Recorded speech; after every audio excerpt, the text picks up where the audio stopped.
اعوذ باللہ من الشیطان الرجیم، بسم اللہ الرحمن الرحیم، الحمد للہ رب العالمین، والصلاة والسلام علی سید المرسلین وخاتم النبیین، اما بعد۔ صحیح بخاری، باب کتاب التفسیر، حدیث نمبر 4722، اردو ترجمہ۔ اللہ تعالیٰ کا ارشاد: اور آپ نماز میں نہ تو بہت پکار کر پڑھیں اور نہ بالکل چپکے پڑھیں۔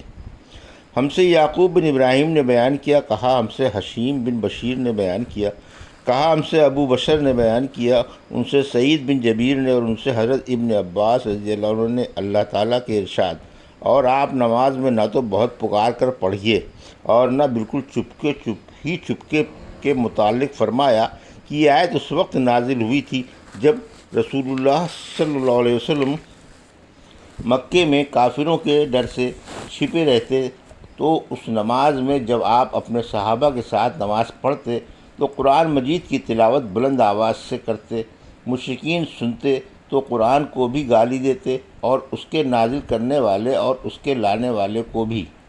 اسی لیے اللہ تعالیٰ نے اپنے نبی صلی اللہ علیہ وسلم سے کہا کہ آپ نماز نہ تو بہت پکار کر پڑھیں، یعنی قرات خوب جہر کے ساتھ نہ کریں کہ مشرکین سن کر گالیاں دیں، اور نہ بالکل چپکے کہ آپ کے صحابہ بھی نہ سن سکیں، بلکہ درمیانی آواز میں پڑھا کریں۔ حدیث نمبر 4723، اردو ترجمہ۔ مجھ سے طلق بن غنام نے بیان کیا، کہا ہم سے زائدہ بن قدامہ نے بیان کیا، ان سے حشام بن عروہ نے، ان سے ان کے والد نے، اور ان سے حضرت عائشہ رضی اللہ عنہا نے بیان کیا کہ یہ آیت دعا کے سلسلے میں نازل ہوئی ہے۔ سورہ کہف کی تفسیر۔ حدیث نمبر 4724، اردو ترجمہ۔ مجاہد نے کہا، نفر زحم کا معنی ان کو چھوڑ دیتا تھا، کترا جاتا تھا۔ وکان لہو ثمرہ میں ثمر سے مراد سونا روپیہ ہے۔ دوسروں نے کہا ثمر یعنی پھل کی جمع ہے۔ باقی کا معنی ہلاک کرنے والا۔ آصفہ ندامت اور رنج سے۔ کہف پہاڑ کا کھوہ یا غار۔ الرقیم کے معنی لکھا ہوا، بمعنی مرقوم، یہ اسم مفعول کا صیغہ ہے۔ رقم سے ربطنا علی قلوبہم، ہم نے ان کے دلوں میں صبر ڈالا، جیسے سورہ قصص میں ہے، لولا ان ربطنا علی قلبہا، وہاں بھی صبر کے معنی ہیں۔ شتتا حد سے بڑھ جانا۔ موافقہ جس چیز پر تکیہ لگائے۔ تزاور زور سے نکلا ہے، یعنی جھک جاتا تھا، اس سے ازور ہے، بہت جھکنے والا۔ فجوہ کشادہ جگہ، اس کی جمع فجوات اور فجا آتی ہے، جیسے زکوٰۃ کی جمع زکا ہے، اور وسیدہ آنگن صحن، اس کے جمع وسائد اور وسد ہے۔ بعضوں نے کہا وسید کے معنی دروازہ، موصدہ کے معنی بند کی ہوئی۔ عرب لوگ کہتے ہیں اسد الباب، یعنی اس نے دروازہ بند کر دیا۔ بأسنام، ہم نے ان کو زندہ کیا، کھڑا کر دیا۔ ازکا طعامہ، یعنی جو بستی کی اکثر خوراک ہے، یا جو کھانا خوب حلال کا ہو یا خوب پک کر بڑھ گیا ہو۔ اکلہا، اس کا میوہ۔ یہ ابن عباس نے کہا، ولم تظلم، میوہ کم نہیں ہوا۔ اور سعید بن جبیر نے ابن عباس رضی اللہ عنہ سے نقل کیا، رقیم وہ ایک تختی ہے سیسے کی، اس پر اس وقت کے حاکم نے اصحاب کہف کے نام لکھ کر اپنے خزانے میں ڈال دی تھی۔ فضرب اللہ علی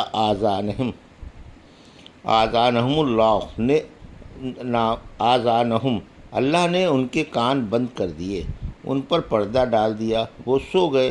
ابن عباس کے سوا اور لوگوں نے کہا موصلہ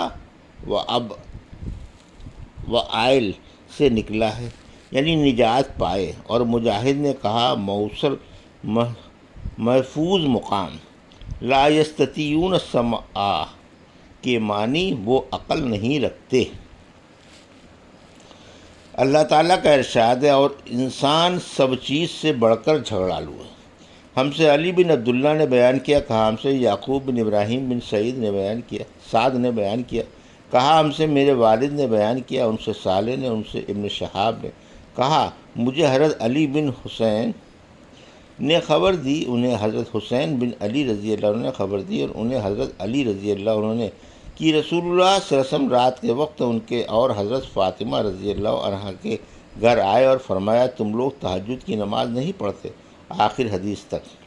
رجمہ بالغیب یعنی سنی سنائی، اور ان کو خود کچھ علم نہیں، فرتا ندامت شرمندگی، سرادقہ یعنی قناتوں کی طرح سب طرف سے ان کو آگ گھیر لے گی، جیسے کوٹھری کو سب طرف سے خیمے گھیر لیتے ہیں۔ بجاورہ محاورہ کے سے نکلا ہے، یعنی گفتگو کرنا، تکرار کرنا۔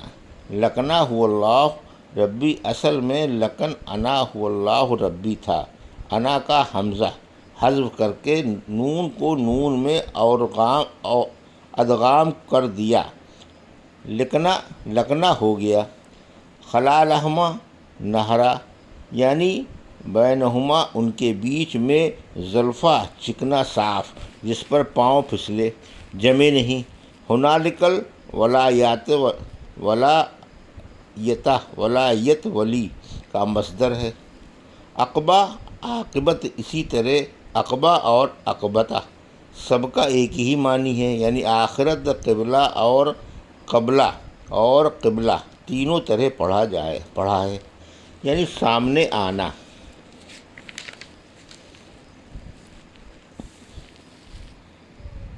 لید حضو ادحز سے نکلا ہے، یعنی پھسلانا، مطلب یہ ہے کہ حق بات کو ناحق کریں۔